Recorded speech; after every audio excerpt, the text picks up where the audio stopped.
আমরা সকলে জানি কোকাকোলা সরাসরি ইসরায়েলকে অর্থ সহায়তা করে। সব কিছু জেনেও যদি কোনো মুসলমান এই পণ্য ক্রয় বিক্রয় হতে বিরত না থাকে, তাহলে কি সে কোনো ধরনের গুনাহ করলো, বা তার পরকালে শাস্তি হবে কিনা?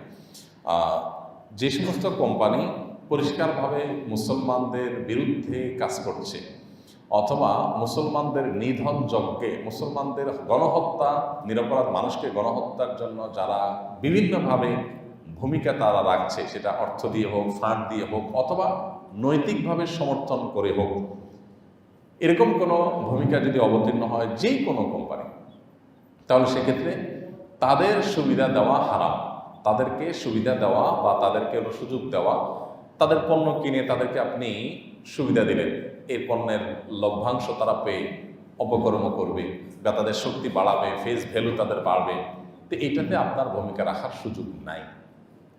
এটা আপনার নৈতিকভাবে আপনার এই কাজটি করা উচিত না। আল্লাহর কাছে এর জন্য আপনার দায় থেকে যেতে পারে যদি আপনি জেনে শুনে এরকম করেন।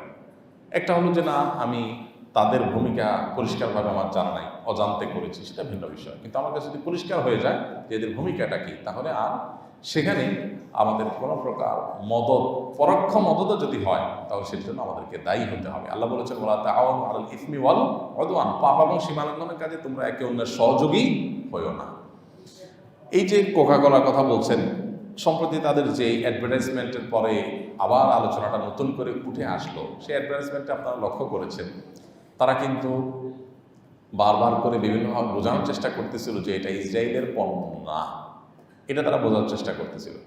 এবং নামটা তো ডাইরেক্ট নিতে পারে না, ঘুরে ফিরে ওই জায়গার না, এই জায়গার না। এখান থেকে বোঝা যায় যে মানে এই রাষ্ট্র কতটা অভিশপ্ত হলে, বা এই নাম কতটা অভিশপ্ত হলে এই নামটা পর্যন্ত মুখে তারা নিতে পারছে না। এখান থেকে পরিষ্কার হয়ে যায়। আরেকটা বিষয় পরিষ্কার হয়, তারা শুধুমাত্র যদি এইটুকু বলতো যে আমরা ফিলিস্তিনকে সমর্থন করি, আমরা ফিলিস্তিনের গণহত্যাকে সমর্থন করি না, এই কথাটুকু যদি বলতো, তাহলে তো কিল্লা ফতে হয়ে যেত।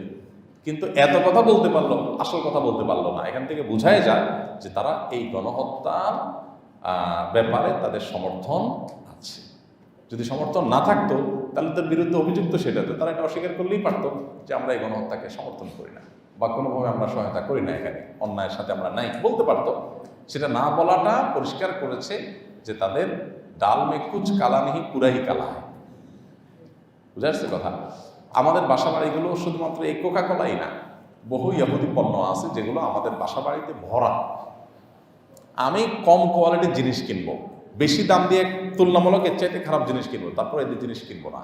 তাহলে আমার এই যে স্যাক্রিফাইস হলো, এই যে আমি বেশি দাম দিয়ে কিনলাম, এই যে আমি কোয়ালিটি কম জিনিস নিলাম, কম কোয়ালিটির জিনিস নিলাম, এটার কারণে আল্লাহর কাছে বিনিময় পাওয়া যাবে ইনশাআল্লাহ।